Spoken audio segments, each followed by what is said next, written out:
urban and architectural dimension, following more social segregation rather than social cohesion. So focusing on providing luxury or high standard architecture. But you can see from the small scale that it's basically segregated. All blocks are segregated from each other, and the street, not Syrian culture, is dividing the neighborhood into different zones. So the proposal has a luxury aspect, but basically it doesn't capture social and cultural aspects that affecting or that's generated from the Syrian culture.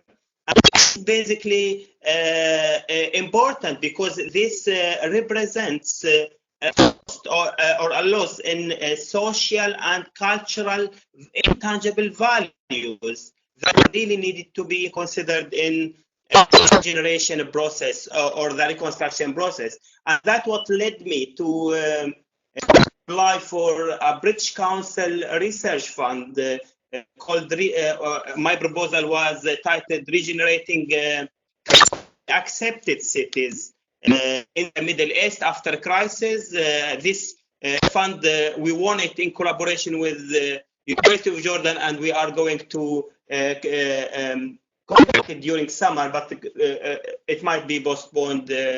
Let's see how it goes. If I cancel the video now.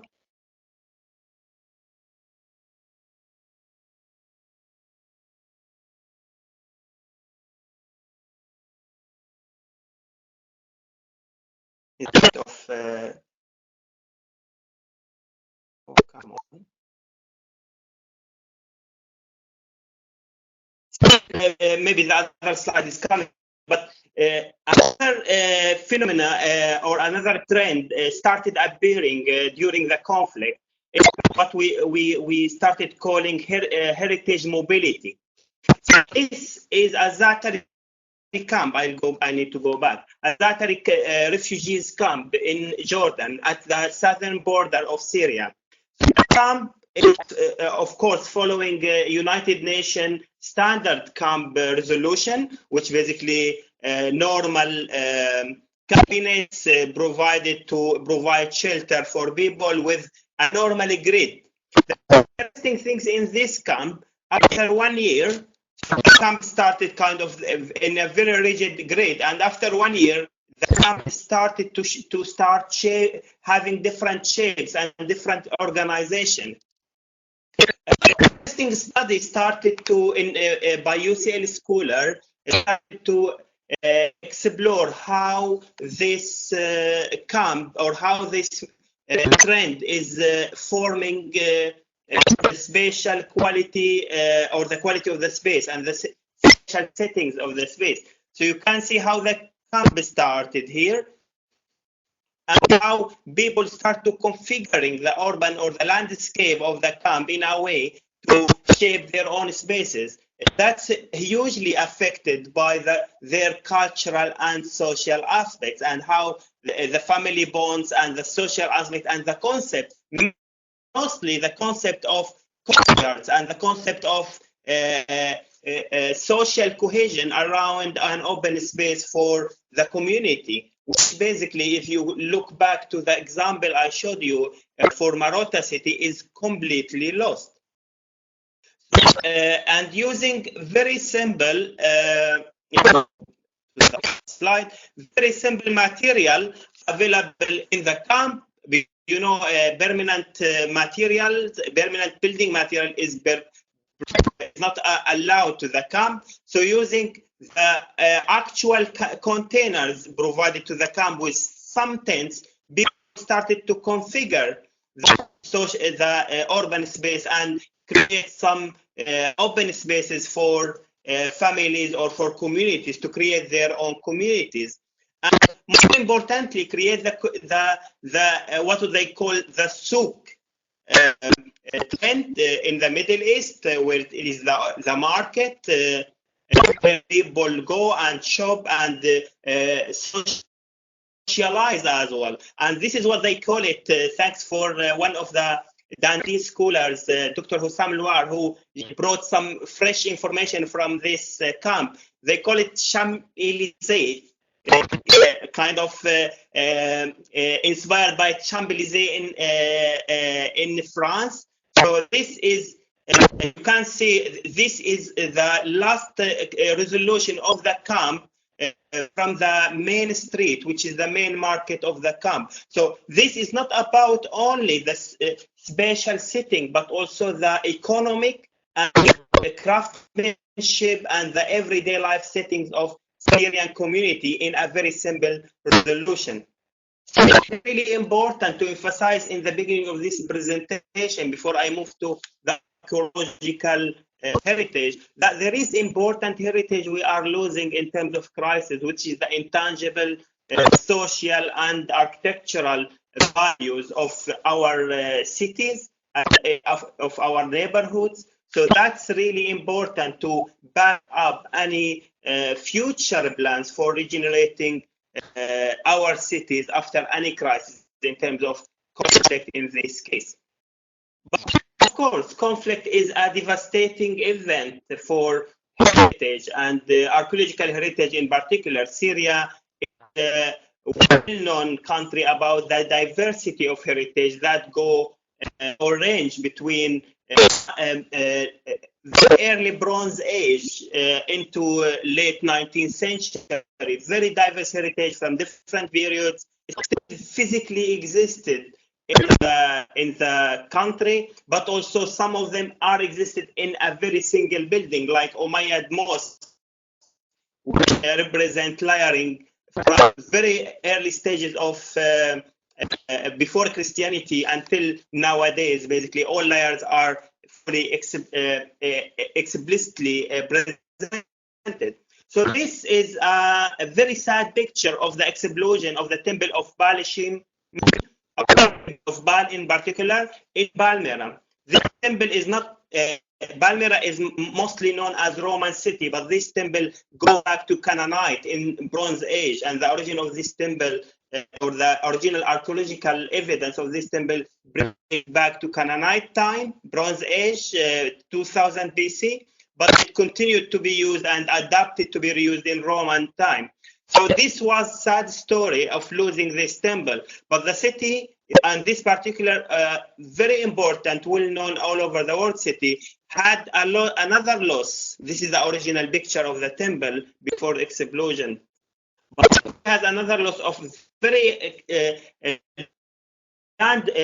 original landmark, which is the Trophy Arch in the city, or the entrance of the city colonnade into the throne, was also destroyed by ISIS, where when ISIS took over the city for few months, less than 3 or 4 months, no more basically. So you can see how short time during conflict with intensive armed people can cause destruction. A destruction happened to the old town of Homs, my hometown, where the original market, or the souk, or the covered market was severely affected. In addition to some very key building in the city, this is what's called Ragdam Palace. It's a hotel, but it was a palace in the past. So the original feature of this palace was destroyed. Conflict also opened the window for illegal excavation in the country, and not only, I'm talking about Syria because I have lots of knowledge about that, but in Iraq and other countries that has conflict or has had conflict, it's happening the same basically. So this is satellite monitoring, 2 pictures before and after in different areas. I'll be showing 2-3 archaeological sites where this area, before the conflict started, and when the conflict started, you can see how the illegal excavation and looting changed the morphology of the archaeological site. But basically, most of the site was looted and started to be sold in the black market.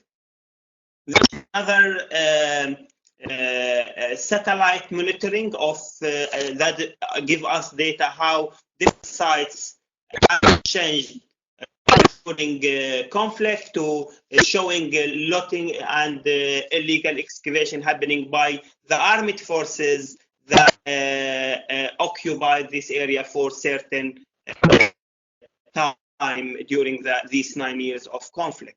But of course, illegal trade started and lots of artifacts, thanks for collaboration from other countries, lots of artifacts came back to Syria because it was seized in airports or somehow in other countries, but also the country has lost many artifacts that related to its cultural and social aspect of different civilization in the past. So that means it's really losing some identity or some stories that maybe will not be reconstructed or will not be known by future generation. That's why the archaeological mission or the of general antiquities and museum in Syria started to think about how we can use technology to document and allow community to help and take ownership over documenting and preserving and protecting heritage. So one of the initiatives was working communities in occupied areas where the professionals can't go to send pictures of the damage, but also to the archaeological sites and the historic buildings.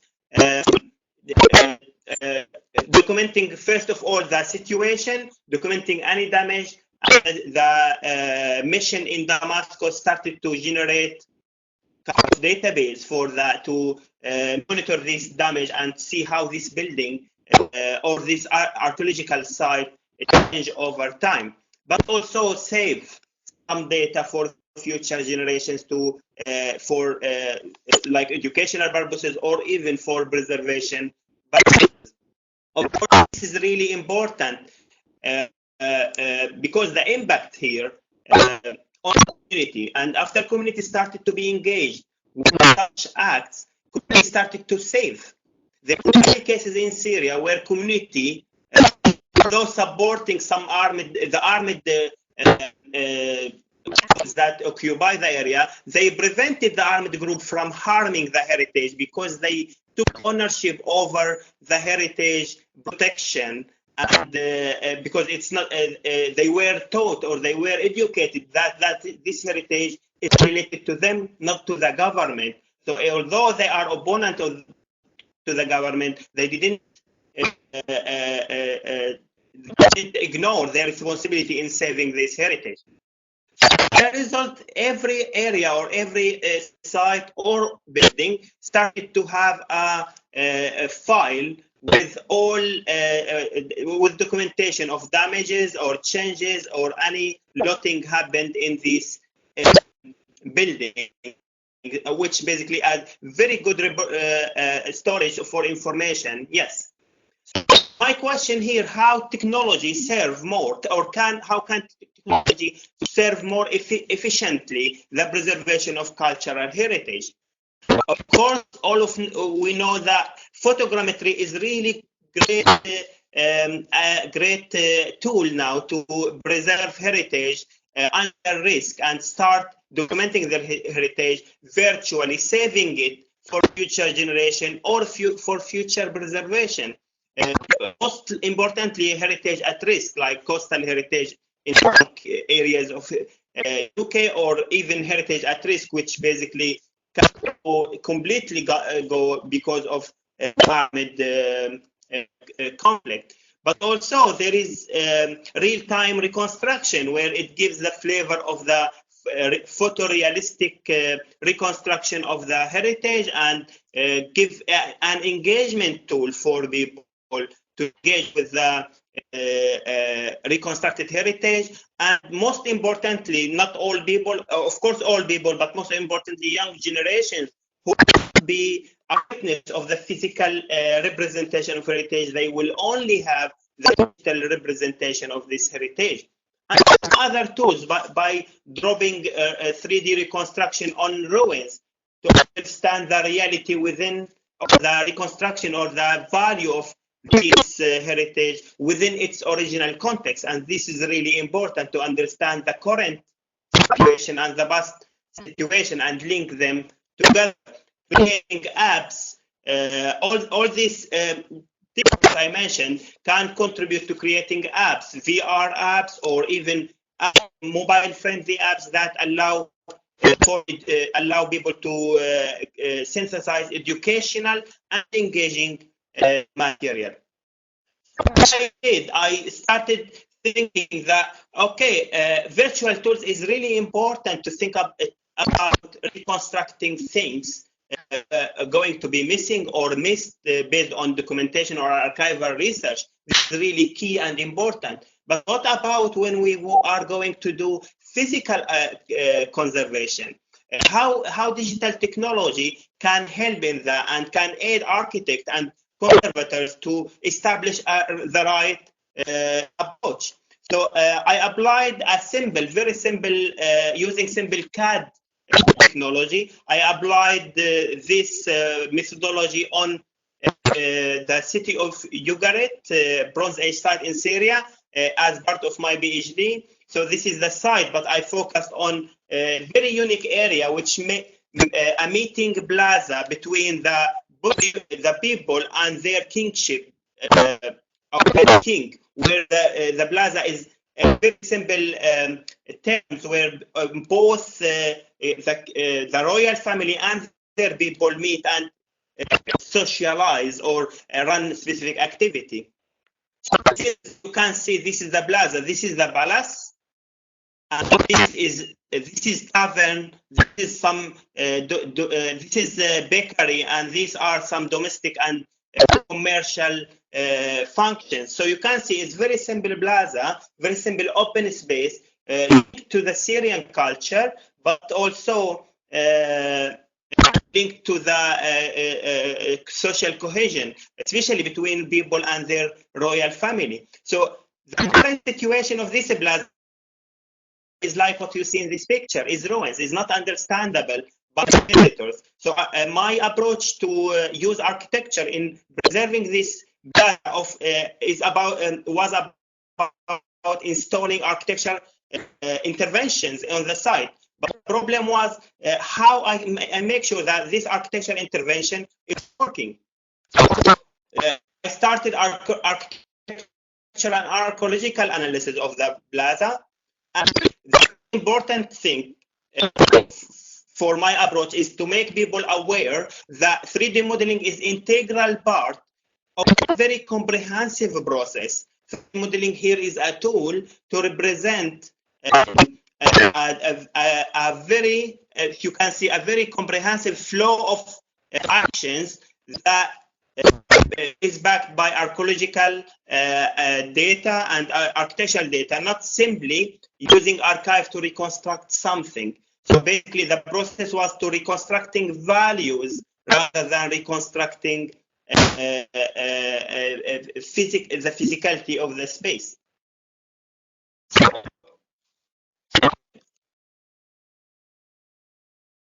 That's why the proposal was put in place in a digital environment to start understanding and criticizing, but evaluating its performance in terms of representing the values needed for this particular space. Basically, the main value was about the concept of plaza and the meeting point, about the social cohesion between people and their royal family. But another it's about understanding the interior, the environment inside public, entertaining, and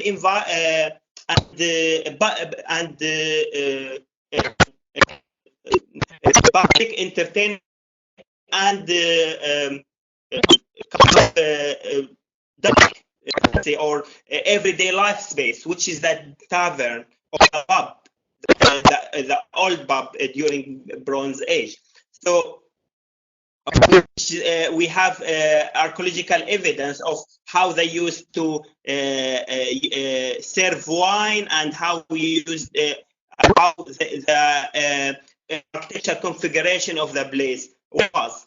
What I did basically is just starting to reconstruct simple volumes of this tavern in terms of just a box over covering the space and letting a specific amount of light into the space to reconstruct the internal environment of the dark internal environment of the pub.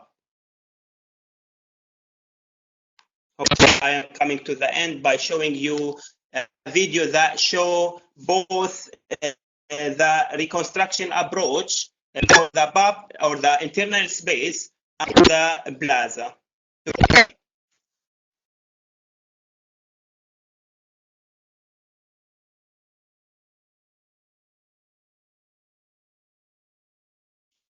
We're talking about technology, and technology is a bit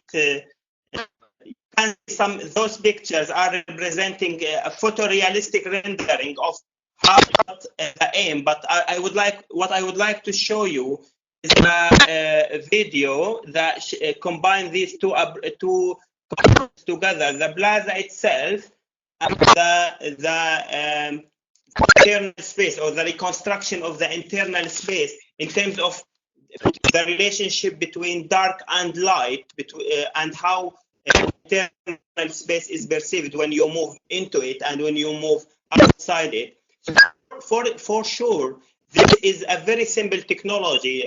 What I showed before, we have now real-time reconstruction, photogrammetric reconstruction that really enhance the output of this proposal. But this reconstruction makes not to show or to engage people only, but basically meant to first of all allow architects to evaluate the importance or the significant contribution of this architect proposal, but also they are materials for social consultation, for community consultation, of, especially local communities, those who know a lot about the site and appreciate the site. So that's why if I want to combine both the first part of this presentation about the urban scale and the archaeological scale, bottom-up approach doesn't only work alone, but also top-bottom approach that used in Marotta City, for example, never worked.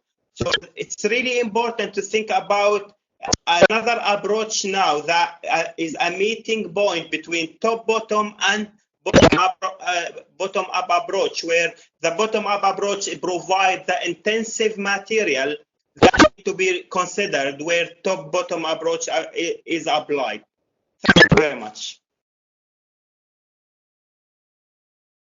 Thank you very much, Tarek. That was really very interesting. I'm quite impressed and quite fascinated by this contrast between this Marotta city, which is a sort of caricature of a modern city, which could be anywhere in the world, and what you've shown, which seems to be the technology at the service of the resilience of heritage. I thought as well it was absolutely fascinating to see what you described as heritage mobility when you explain how in camps, in refugee camps, for instance, you have a sort of reproduction of antique ways of living in a country which has such a superb heritage for centuries, like Syria.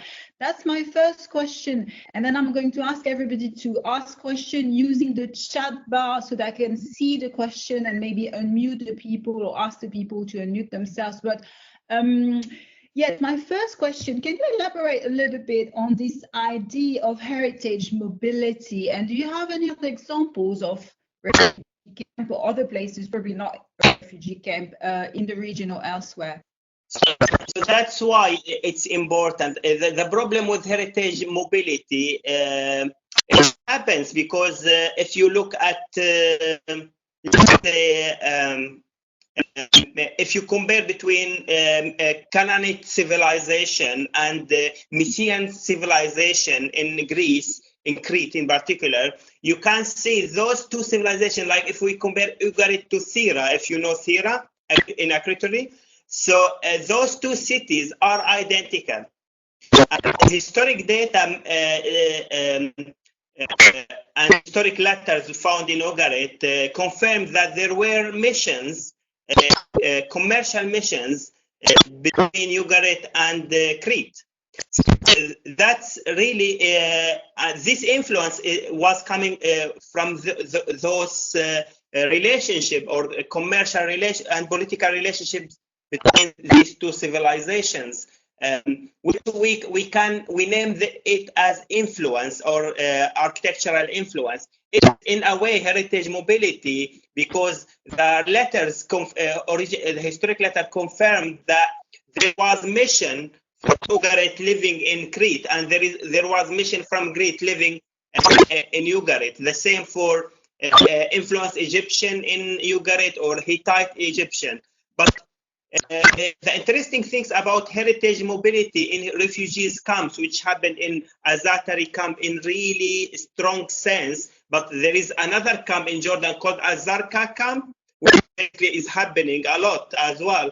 It's about how the interesting things is about how people, how much people are important to inform interpretations of heritage, and how much knowledge we are ignoring in a way. They are showing us example of very in-depth cultural influence, but how they arrange their places, how they arrange their internal spaces. Information scholars usually ignore. Even there was an idea with a scholar from Cardiff University to work on how to go to the camp and start explore how they arrange their internal space, to see how that is linked to their original cultural aspect. So we are losing a lot of information by ignoring this symbol, but it's really critical to understand people culture and how people heritage. That in a way help us as let's say architects or professionals who are engaged in research about regenerating cities or regenerating places to consider this data, because it's really important. Yeah, absolutely, Tarek. I think super interesting. I have a question. I don't see who it is, but maybe this person can unmute the mic. I'm just reading. I find it interesting how the example from Syria and how a plan for a modern city doesn't correspond to the local culture. It feels like the new housing development in the UK made the same mistake. They don't include shops, enough parking or green spaces, etc. Yes, I think everywhere in the world from the 60s, when we had to accommodate larger population, we've made this big mistake of not considering how people live correctly. The person who asked the question, would you like to unmute your mic? Because I don't see who you are. Olga. Yeah, it was just, it struck me that it's not a local problem, it's not local to the UK. It feels like the architecture is being in many places developed completely independent from thinking about the lifestyle and the needs of people. It was interesting to see that it happened. This is really mainly, this is really mainly about because of the top-bottom approach. Of course, we have sometimes we have to accommodate, we have to respond to a challenge, but thinking through this, or rapid thinking or sudden thinking or applying, let's say, I can't compare between UK and Syria, because there is top-bottom approach. Community never consulted about things to be done. Even community sometimes, if you think about Marotta city, might be refunded was taken in a way take roads or to make garden. They might be refunded on a very old financial education of the prices of this. So that's back in Syria. It's really clear top-down approach where things come government using scholars or involving scholars, yes, from universities and from professional bodies. But here the problem is not the problem. Let's say the responsibility should be scholars and architects. And that's why maybe education or architectural education need to change way to respond to these challenges and to understand how it's not about how to get bottom-up approach or how to use data coming from bottom-up approach to respond or to inform the bottom strategy, because I understand that the bottom-up approach has local dimension to it, but top-bottom approach is more strategic and larger scale. So how those two approaches meet is really important. Now we are in the process of writing up a fund to the GCF fund run by HRC, which basically how we can transform or change or reconstruct the architecture education Syria or architecture curriculum Syrian university to respond to the post-conflict regeneration needs. That's great, Tarek. I have two questions from Karen and one from Rebecca. From Karen, if I understood well, she asked, to what extent is it cross-cultural that we need community spaces? And Karen, I hope I understood. If not, you unmute your mic. And the question from, I lost it. The question from Rebecca, let me find it. Have you found that creating a living experience of archaeology has revealed more about how these historic places were used? I'm specifically interested in public spaces. And the last question, Linda, thanks you as well. The social activity and changes in the camps are fascinating. Are they being mapped? How are people remembered and activities engaged with in the reconstructions? You have three fascinating questions. Yeah. And also I want with Karen question. Yeah. Sorry to interrupt you, Tarek. I just wanted to say to colleagues as well that at one point, once Tarek has responded to all these questions, feel free to also take the floor, because I suppose that you're coming from these different disciplines, including architecture. It's really interesting to hear your perspectives. But Tarek, go ahead. Yeah. The first question: how much do you think this is cross-cultural, that actually all peoples need community? Karen, if I'm not wrong, you are referring to the community space or the social, creating a social spaces. If you can clarify that.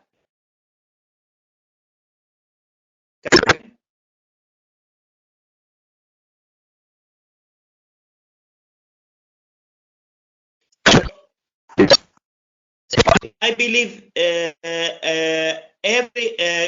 it's cross-culture, because if you look at some architectural or urban settlements here in the UK, designed by using different typologies like blocks typology or urban settlements with social hubs or social spaces, open space between them, you can see the different social dynamic between the two types. You can see really clear social segregation between people who are living just in a block with no open space or with no gathering space for them. It's about having garden around the block. It's about really having protected and gathering space for families from different age groups. So that bring all these people together for different activities.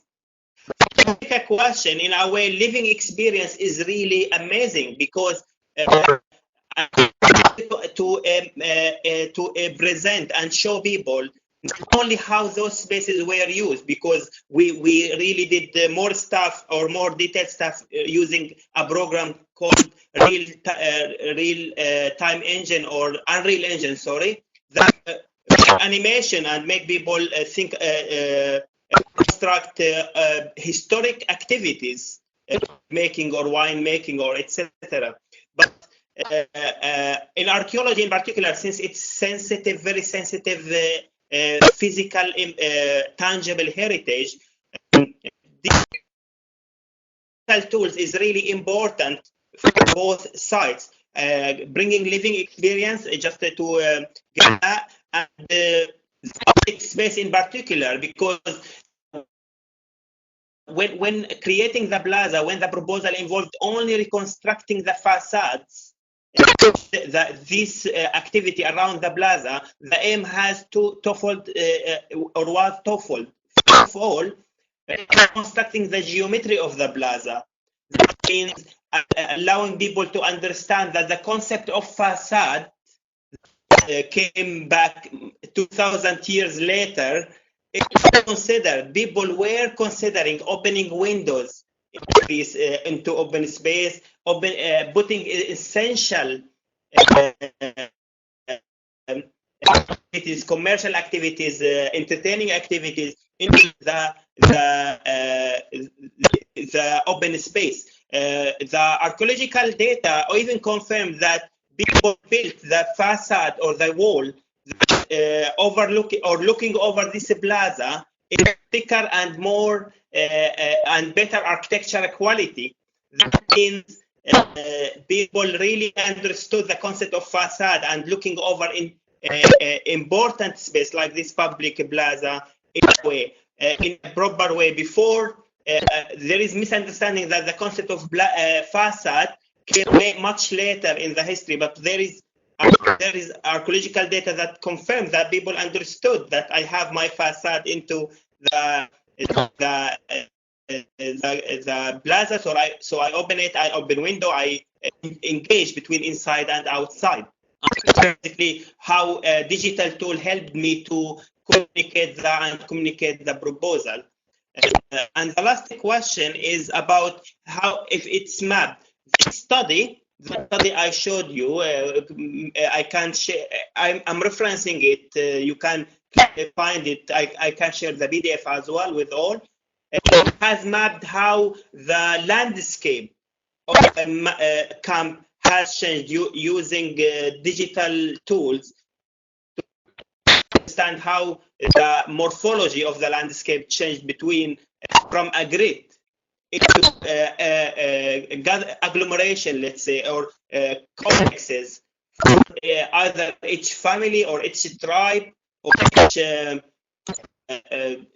like how they divided themselves. Because I can tell you that those people coming from living in the Zatari camp are coming from the same region, which is Dara and its surrounding, which is southern of Syria. So they have this mentality of family, not only the small family, but the bigger family need to come together.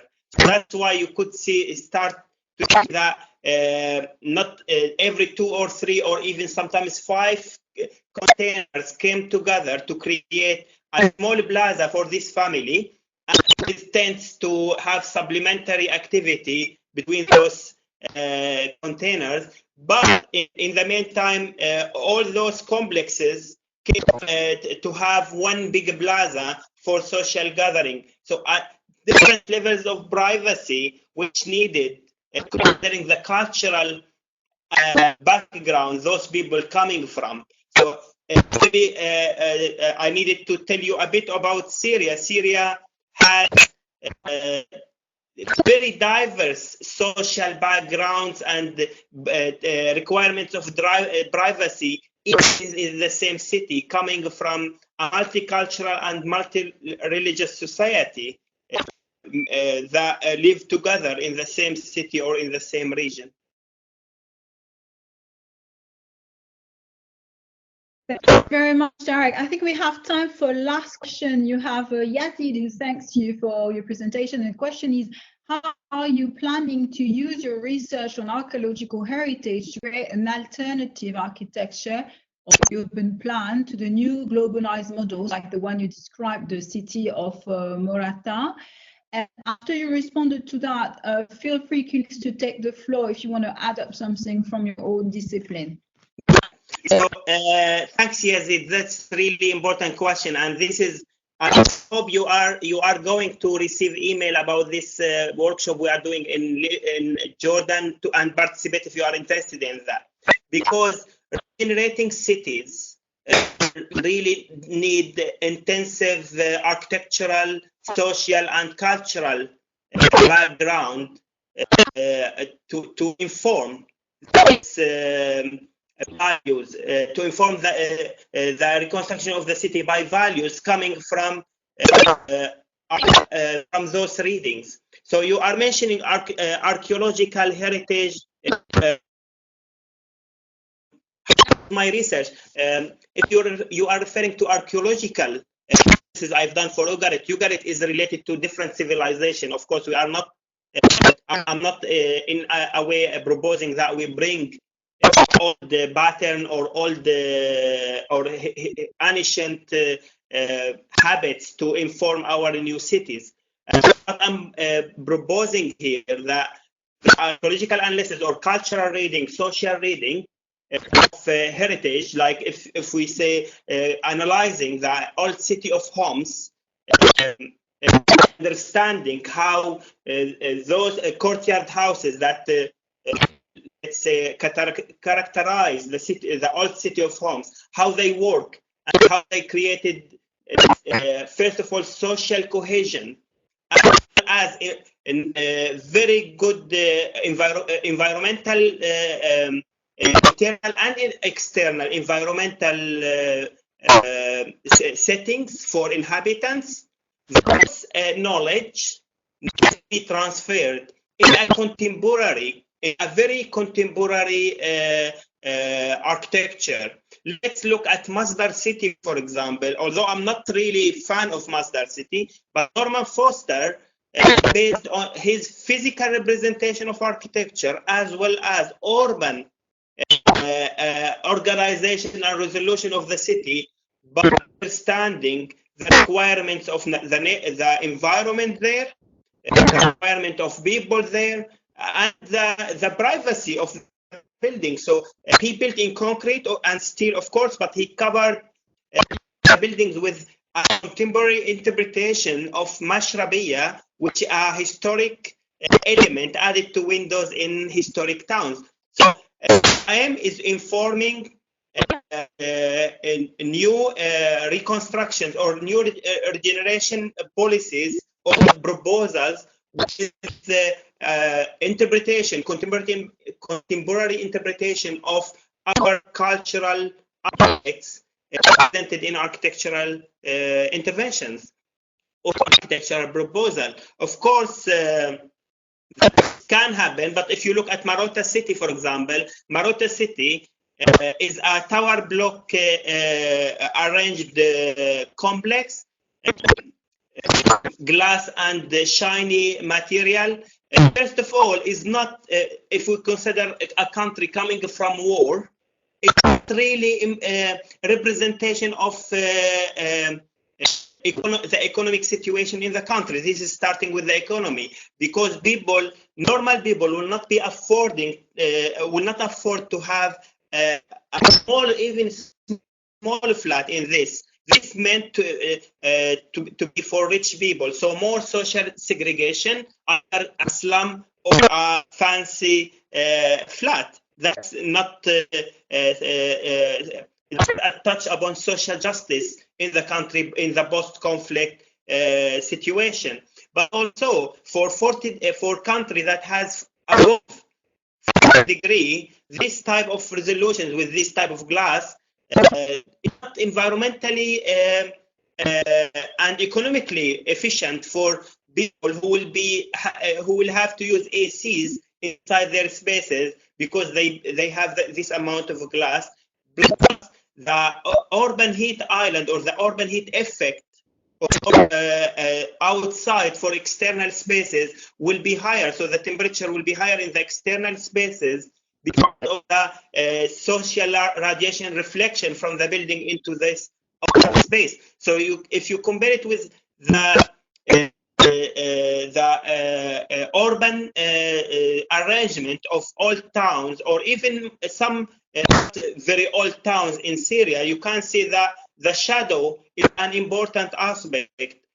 Allowing people to live in shadowed urban external environment is important for a country like Syria or Arab Emirates, for example. If we look about Arab Emirates now, they can't afford or can't tolerate the heat outside, not because of it's 40 or 45 degrees, but also because of additional temperature coming from the urban island effect happening because of these shiny or even smooth surfaces applied to these buildings. So even we need really to think about everything, the concept, the general urban concept, to the material used in our building to respond to these. So it's not only urban architecture, but also social. The situation in Syria after conflict, if you need to accommodate people lost their homes, lost their properties, you really need to think about approach to social thing, but in a way that respond to cultural aspect. Thinking about, of course, we can always do fancy buildings for rich people, but the priority is now for people who can't afford living elsewhere. They need really funds. Thank you so much, Tarek, again. I see we have 5 minutes left to reflect upon what Tarek said. Architecture is probably one of the most interdisciplinary fields, really. The politics of architecture, the imposition of certain architectural model by authoritarian states, architecture and the environment, architecture and technology. There's so much to say. Colleagues, do you want to take the floor? Is there something you'd like to contribute to?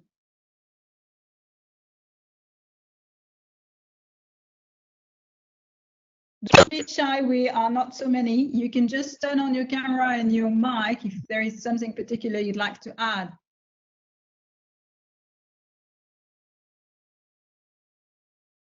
Not really. Tarek, would you like to say something? Very much. I can see that some colleagues joined us from Jordan. Very much. I think they could have also contributed to from their knowledge of other things affecting heritage. We are working together on that in terms of climate change. I'm not ignoring other aspects that, of course, that affecting heritage. Climate change is one key one that's sharing the globe. Okay, here we are really care about how coastal heritage is suffering from the climate change, but also inland as well is not excluded. But also our colleagues in Jordan have really great experience on working against climate change effect on heritage. Very particular heritage called Betra. Hope you know it, and they are dealing with this. So thank you, Lynn, for joining us today. And thank you for all, of course, for joining us today. That's a pleasure to share with you my thinking about heritage and my future plan about it. Thank you so much again, Tarek. That was really fascinating.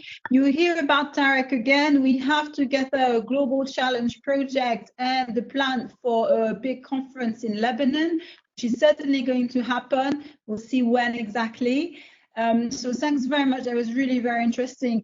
We have 2-3 more minutes. I'd like to make a few announcements. So first of all, thanks very much to the team, Olga, Marika, Andy, and her for their support. Next week, we're going to have another webinar. So actually, it's going to be every week. So please come, no matter what's the topic. Next week, interestingly, we'll have our Pro Vice Chancellor, Professor Bob Nichol, on the question, I get to understand why is the sky dark. Any idea? I don't yet have an idea, but I'm sure next week I'll have more of an idea why the sky is dark. After we'll have Professor Asif Qureshi from the University of Korea joining us from Seoul to talk about the Americanization of trade. So that I know much better, I think. And again, after we'll have our colleague Professor Tamsin Bradley and myself, and most probably a few other external colleagues to talk about the future of development aid in times of pandemic. So that's it for now, and I wish to see all of you and many more next week for Bob's seminar. Thank you very much again, Tarek. Well done. Thank you very much. Thank you. Thank you, Leila. Thank you. Bye. Bye, everyone.